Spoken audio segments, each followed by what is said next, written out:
Now, how many of you guys have heard the quote, "What doesn't kill you makes you stronger"?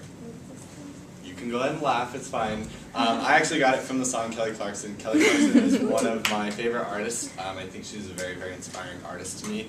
To me, this quote really stands out to me because anything that you go through life, what doesn't kill you, honestly, does let you learn from it and helps you become a better person in the end. So this quote really sticks to me.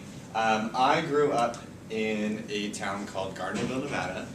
It is in northern Nevada. It's in the Carson Valley, as shown by my picture. Lake Tahoe is shown above, so it's kind of a small town. Here's where I grew up, very small town. My story is about how I moved from northern Nevada to Arizona. The purpose of me sharing this information with you is it's a choice that I needed to make to really make myself grow up and realize that I can rely on myself. Also, I'm here to share with you some of the feelings that I felt when I actually made that trek to move from Nevada to Arizona. The main points I'm going to be speaking about is the events leading up to my move and the anticipation that I was feeling before actually arriving, then the actual move and the feelings that I was going through at that time, and then lastly I'll conclude with where I'm at now. So first, why I moved. My audience analysis demonstrated that a lot of you guys stayed in-state for going to ASU. About a little more than half of you guys stayed in-state, while some of you guys did come from other schools. I'm here to share with you, people that did not move out of state, kind of some of the experiences that you have to go through moving out of state. Now, leading up to my move, it was about actually a year ago to this date is when I first visited Arizona State University. Arizona State was one of my top choices for coming to school. I was either deciding on Arizona State or University of Texas. How many of you guys know where University of Texas is? It's in Texas, but it's actually in Austin, and Austin is a great, great city. I really liked Austin because of the feel. It was a young atmosphere. It was great. So leading up to my move, I made sure that I visited each place about 3 times. Reason being is I really wanted to get into that town, experience what the life was like, what the culture was like, see how the school operated, everything like that to really know if I was going to make the right decision. So when I came here to Arizona State 1 year ago today, I actually rented a rental car and literally drove all around the area by myself. Nobody with me, just driving, just seeing everything, seeing all the views. I really fell in love with Arizona State because of the atmosphere. I really like, it's more of a homey feeling, I guess. Even though it's a big, large school, it's still, you can still find your place.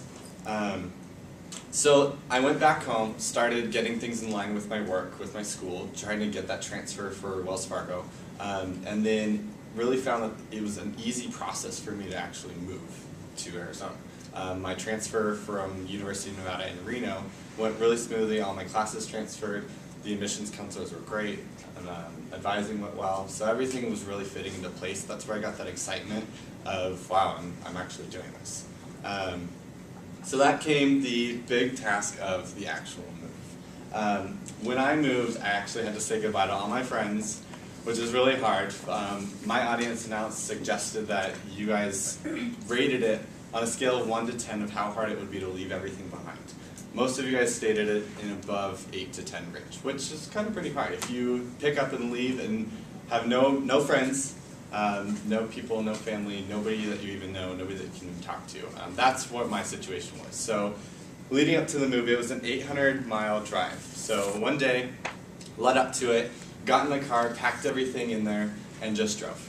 12 hours straight, driving with my car, Jeep, cram-packed with like my dresser, my clothes, everything.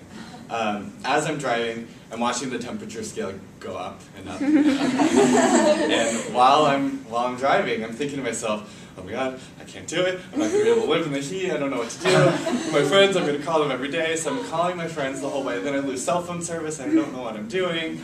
So I think to myself, am I really making the right decision? And that's where it comes to, I start here at Arizona State in the fall. I get into my new job. I start experiencing the coworkers and everybody and realize that I honestly made the best decision. It was really hard at first because I didn't know anybody, didn't know who my teachers were, didn't know anybody in my classes, didn't know my coworkers. My job, they did everything very, very differently as far as what I was trained in Northern Nevada. So I felt like I was really out of place. I started getting feelings of loneliness that were setting in. I was calling my best friends every day, saying, I don't know what I'm doing, come visit me, like I don't know anybody. So that's when I finally met Gabe. Gabe is actually my best friend down here. He's actually someone I started dating right away when I first moved here.